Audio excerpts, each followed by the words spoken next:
Hey there, toy collector friends and Transformers fans alike, welcome back to the channel. This is the Time Travelling Toy Collector and this is Studio Series 8608 Gnaw, the Sharkticon from Transformers the movie. Before we start taking a look at the figure, here is the traditional packaging. As you can see, it's got Transformers, Generations, Takara Tomy, all the usual malarkey. It's got a massive, certainly by today's standards, translucent window there so you can see the product inside. Transformers the movie logo, 8608 Studio Series, and it's Gnaw, and there's a little Sharkticon Quintesson logo with some lovely Gnaw artwork there. Absolutely adorable. Spins around a bit to the side for completion. There he is, looking all gorgeous. And then the back we have some blurb about Gnaw and the Sharkticons, and they all look quite similar. And there is the obligatory product shot and the notification that it is, we can be reassured, only 17 steps to go from Sharkticon Warrior to Sharkticon Warrior in Sharkticon Warrior Aquatic mode. That's what I'm calling it. And it comes with the Mockery of Justice diorama, so that's enough for the packaging. And here is the diorama, which again comes with all of the Studio Series figures. So let's just get that back in line. And it's, you know, perfectly fine display opportunity and display piece. It's not particularly groundbreaking. The artwork is lifted pretty much from the animated movie, but it's just a wall. So I can't get too excited about it. Anyway, the main event is Gnaw. Now, bit of history for you from my point of view. I didn't even know we had Sharkticon figures in existence back when it was the 80s, because they weren't available. At least I wasn't aware of any of them being readily available in the UK market. The first time I became aware of a Gnaw being available was when I picked up, quite by surprise, Generation 1 Triptychon at a I suppose what you'd call a flea market, but it was an open air market in a village not too far away from where I lived at the time in the mid to late 80s, called Bourne. Bourne Market was quite a well-known market, and they had all sorts of stuff, and they had Triptychon, and in the leaflet within Triptychon, showing the other range of figures, it was the first time I was actually seeing, remember, no internet, none of that available, there was the first time I was seeing actual photographs of Sharkticons, but also Perceptor, Blaster, other characters like that, whom had only been illustrated dreams for me and kids like me back in the 80s through the Transformers comics, etc. We didn't get photos, and possibly just as well, because it made our imaginations work harder, and certainly some of the photos didn't do the figures in our minds justice, which I think is one of the great things about the Studio Series range, particularly the Studio Series 86 range, is how well committed they are to undoing that damage and giving us those screen accurate, or as close to, figures. So Gnaw is one of the Sharkticons who protect the Quintessons during the trial, and they gobble up all of Cup's Energon goodies. But yeah, let's take a little close-up look at the face sculpt. He's quite grumpy. He's quite grumpy, but you know, it does absolutely do the job. And you can see there, I hope you can see there, let me get a little pointy thing, or as we like to call them, pens. The detailing inside the head canopy, there's a lot of interior sculpting that they didn't need to do. And I think that's one of the defining factors, I think, for the Studio Series range, the Studio Series 86 range particularly, is that they do an awful lot of body sculpt work.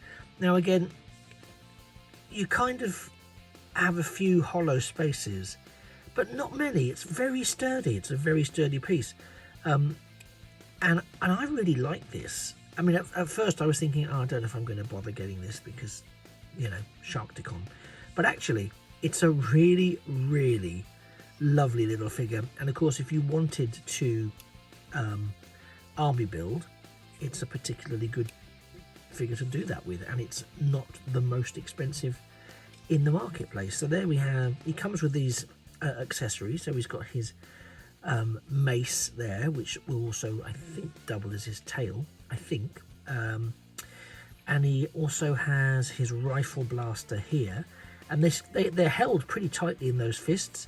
We get plenty of articulation upwards, the shoulders, forward and back, bicep rotation, elbow rotation. Let's just see if there's any rotation in the wrists. I thought there was, but I may have made that up.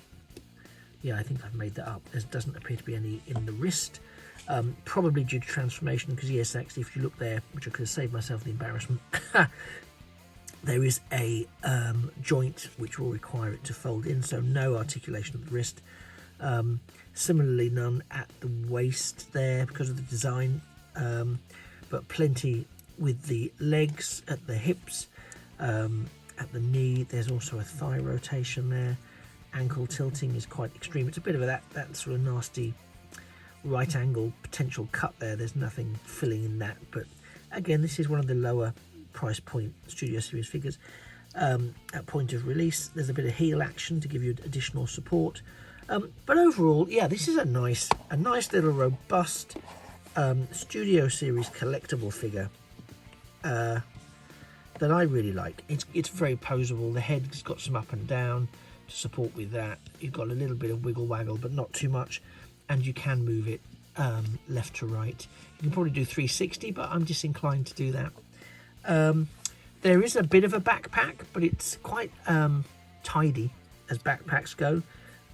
They sort of line up, so it doesn't look, compared to some of the backpacks we see and will see, that doesn't worry me overtly. So yeah, I think we have a very nice figure in Gnaw in his robot mode. So let's, without further ado, transform him up into Sharkticon Shark mode. And here he is. It's a very simple, very simplistic, very sweet transformation, actually. If anything that looks like this can be considered sweet. I'll open with a quick criticism, because I think it's only fair that I do then get it out of the way. This is not a backdrop that is designed to accommodate Sharkticons. It doesn't, unless he's in his robot mode. This isn't, it's not going to happen. So that's just a heads up. So here we have the tail assembly, which is obviously his weapon in robot mode that gives you some flexibility there. He's got this lovely Sharkticon. Now I know that's not what everyone would consider a lovely face. Sort of face only his Sharkticon mother could love. But I think it's a beautiful rendition of the Sharkticon appearance. I've already attached the rifle there. It is, of course, detachable and doesn't have to sit there. You can open and close the mouth with a degree of ease. You don't want to open it too much, because otherwise you get a taste of visible head syndrome, which is also visible if we look underneath there. Spoilers. But as a figure, this is really good, and it retains the articulation in the shoulders, which have now become the hips. We do have this set of secondary arms here, which have got limited articulation, but still a fair bit. You know, you've got elbow, if that's an elbow, and shoulder, if that's a shoulder. And so they're there to help grasp, but there's not a lot of additional, what's the word I'm after, articulation in those. So manage your expectations wisely. But yeah, he's a lovely little chap who very clearly will make mincemeat, or mince metal, I suppose, of the likes of Cup and Hot Rod, etc., when they're on the planet of the Quintessons in the trial. So there's not a huge amount I can show off about this. You can pose his legs just to give him a bit more of a dynamic sense of positioning, particularly if he's on an attack spree, etc. But what you see is what you get. It's a pretty much straightforward transformation.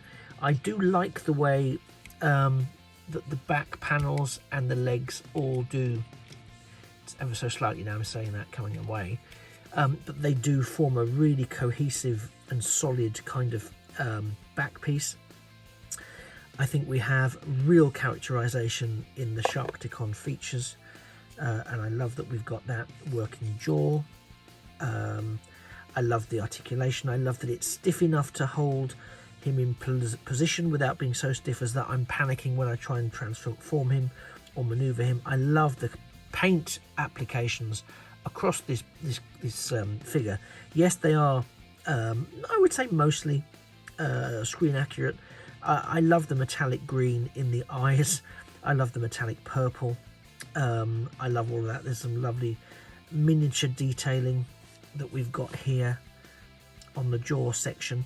We've got these additional tusks. Again, it's packed with surface detailing, and what it doesn't demand of us in terms of complex transformations, it certainly gives us in terms of characterization. It is, and I do wish this was a little bit wider, the platform, just so we could sort of stand him with a degree of confidence, but there is literally nothing I can do to help with that I can see. Obviously, if anyone's mastered it, then let me know in the comments below, and I'll see what I can do. But yeah, a really nice little addition to the Studio Series range, and I'm again remain excited to collect it. It's motoring ahead. We're seeing more and more. We're seeing some in the core class. I don't know if I'm going to go after the core class models. I know Wheelie is probably only going to properly appear. We had that horrific Wheelie that came with Grimlock, Studio Series Grimlock, 86 Grimlock, but I don't really want to talk too much about that because it is a disappointing tale. So I think that's going to be a video that I'm going to want to do, and a figure I want to add, because it hopefully will be far more appropriate to the range than the thing we got with Grimlock. So that, yes. Some of the other core class I don't think I will, just because they're not going to scale really with the figures that I'm after to recapture that childhood. But I'm saying that now, who knows, let's see what they produce. There may be some others coming out. There are rumours about I'm not even sure they're rumours anymore, I think they're confirmed, around Rumble and Frenzy, etc. coming out in the near future. I don't know whether that means we will be it will herald a Studio Series 86 Soundwave. It has somewhere to put him in down the line. Who knows what it means? Maybe they're just capitalising on the moulds.